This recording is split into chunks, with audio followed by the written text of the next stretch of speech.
basically four major classes are the systems, kind of layers. The Brahmins, the Kshatriyas, the Vaishyas, and the fourth one is known as the Sudras. So this is the caste system. But now you know, maybe wondering, what about the Dalits? Yeah, so they're not even part of the caste system then. Exactly. In fact, the Dalits are known as the untouchable, the outcasts. They are not part of the caste system. On my first trip to India, I was shocked at what I saw. Such extreme abuse of human rights, devastating poverty, and hopelessness. When I came back home, I remember sitting around the dinner table with my family and being overcome with emotion, literally crying over our burgers and fries. I couldn't get the faces of those people out of my mind. How can we have so much if they have so little? How is that right? So I had to go back and document what I had seen. I focused in on the caste system, but what I discovered was an entire people group, over 250 million people who aren't even a part of that caste system.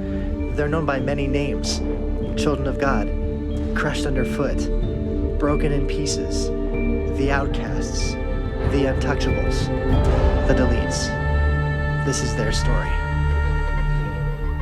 In this nation, the caste system tells you, because you are born in a particular caste, you are lesser than animal. You are subhuman. They have no home, no sanitation, no water supply. Every day, at least 3 Dalit women is raped in this nation. And 3 Dalit men are being attacked. And their children eat whatever is available. 3 years ago, 7 Dalits were burnt alive. 3,000 children refused to go to school. The reason?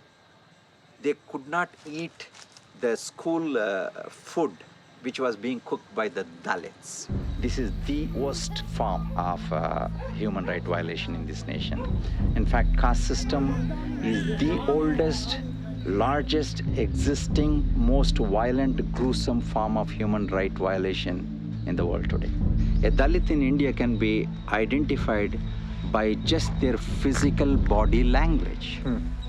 A Dalit, he is not lifting his head up. He is just bending his head, folding his hands, and, by his physical posture, by his body language, that so-and-so, his dirty clothes.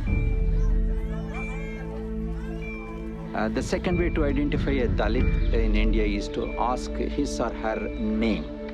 So the names will reveal whether the person belongs to whether upper caste community or the Dalit community. And third way to identify a Dalit in India is by his or her vocation, profession.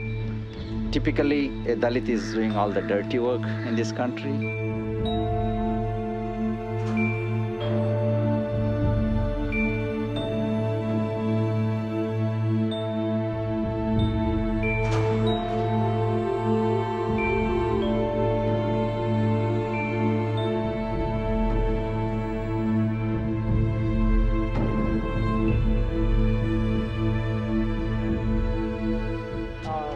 The problem is we do not have any basic facilities, from things like toilet, drinking water, clean drinking water. There is no electricity.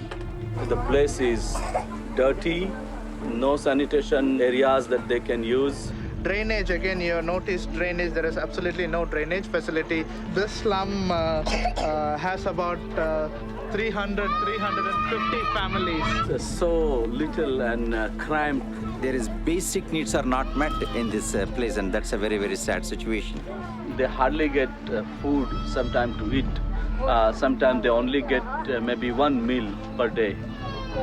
This is another lady who is drunk and just sleeping. You see all the flies over her, and she doesn't know where she is in.